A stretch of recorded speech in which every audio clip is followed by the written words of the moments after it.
Hello everyone, in today's video we are going to see how you can recover a deleted photo in Oppo phone. So first I will delete a photo to show you how you can recover it. First let's go to photos. Now I am going to delete this photo.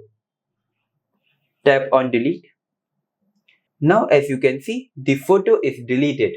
So how can I recover it? You simply need to go to albums. Then scroll down and here you will see recently deleted option. Tap on it and select the image which you want to restore. In my case, this image, and simply tap on restore.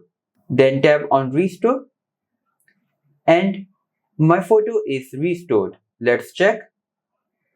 As you can see, it is now appearing here.